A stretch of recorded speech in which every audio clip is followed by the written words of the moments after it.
On a quiet night in the mid-1950s, millions of American families sat together in their living rooms.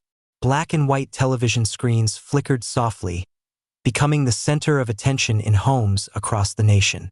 The program they were watching was not a war report or a presidential address, but a weekly entertainment show that had become a national ritual, the Ed Sullivan Show. What no one realized at the time was that a single decision made behind the cameras that night would go on to change American culture forever. Behind the scenes at the CBS television studio, tension filled the air. Producers, cameramen, and network executives stood with serious expressions. They were not preparing for a national emergency broadcast.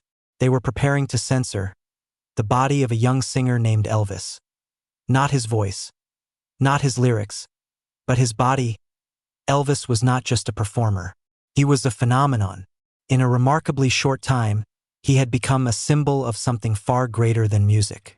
His hip movements, facial expressions, and physical presence on stage were described as too wild, inappropriate, even dangerous to the moral fabric of the nation. To young Americans, Elvis represented freedom. To older generations, he represented fear. And on that night, fear won. The camera crews received clear instructions. Never show Elvis from the waist down. No matter what happened on stage, American television audiences would see only his upper body. It was an unprecedented act of censorship in the history of entertainment broadcasting. But to understand the true impact of that moment, we must first understand the America that existed before it. Post-World War II America was quietly divided. On one side stood deeply rooted conservative values: family, religion, modesty, and obedience. On the other side was a rising generation that had not lived through the horrors of war. They were growing up with new energy, a desire for self-expression, and a kind of music that sounded unlike anything before. Rock and roll. This music was not just about sound or rhythm. It carried raw emotion, physical freedom, and an intensity that could not be controlled. And no one embodied that spirit more powerfully than Elvis.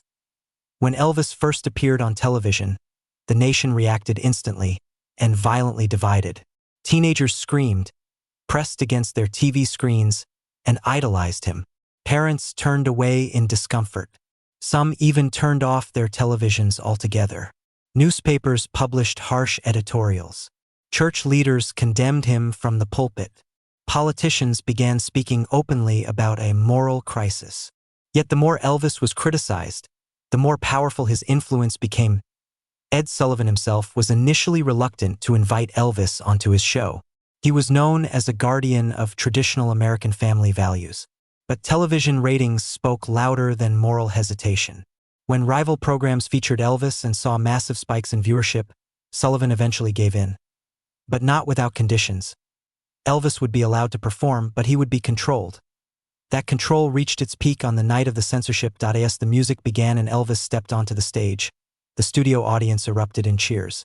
But in living rooms across America, viewers saw only his face, his smile, his iconic hair, his shoulders moving to the rhythm. His hips, the source of the controversy, were completely absent from the screen. What Americans could not see became the most talked about part of the broadcast. Phones at the television network rang non-stop. Letters flooded CBS offices. Some praised the decision, calling it a bold stand to protect national morality. But far more viewers asked a troubling question. Why must the body of a singer be censored? For the first time, Americans began to realize something crucial: that television had the power to decide what could and could not be seen. This censorship was not just about Elvis. It was about control. And control always invites resistance. Young Americans saw the censorship as a symbol of repression. If Elvis's movements could be banned today, what would be banned tomorrow? Clothing? Speech? Thought? Without intending to, Ed Sullivan had transformed Elvis from a popular entertainer into a cultural rebel. Ironically, the censorship only made Elvis more powerful. What was hidden became more provocative than what was shown. Elvis grew more dangerous, more alluring, and more influential, not because of what he did, but because of what audiences were forbidden to see. Print media stepped in. Teen magazines published and censored photographs. Radio stations played his music non-stop. And at live concerts, there were no cameras to restrict what fans witnessed. television censorship failed. But its impact went far beyond Elvis himself. That night became a turning point in American entertainment. Artists began asking how far they were allowed to express themselves. Producers questioned whether censorship truly protected society or whether it strangled creativity.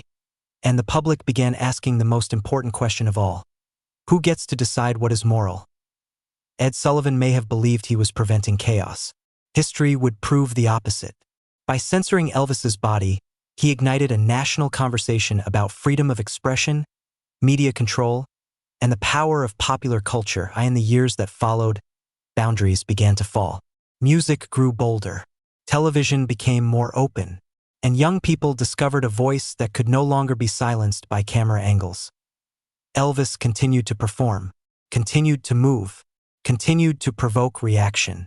And every time he stepped onto a stage, the shadow of that censored broadcast followed him, not as a burden, but as proof of how powerful he had become. Today, it is difficult to imagine that a singer's movements were once considered a national threat. But that is the nature of cultural change. It always appears dangerous to those who fear losing control. Ed Sullivan remains a legendary television figure. Elvis is remembered as the king of rock and roll. But the night Elvis's body was censored on live television will forever stand as the moment America was forced to confront itself. Caught between fear of change and the courage to embrace it. It was not just censorship, it was the beginning of a revolution.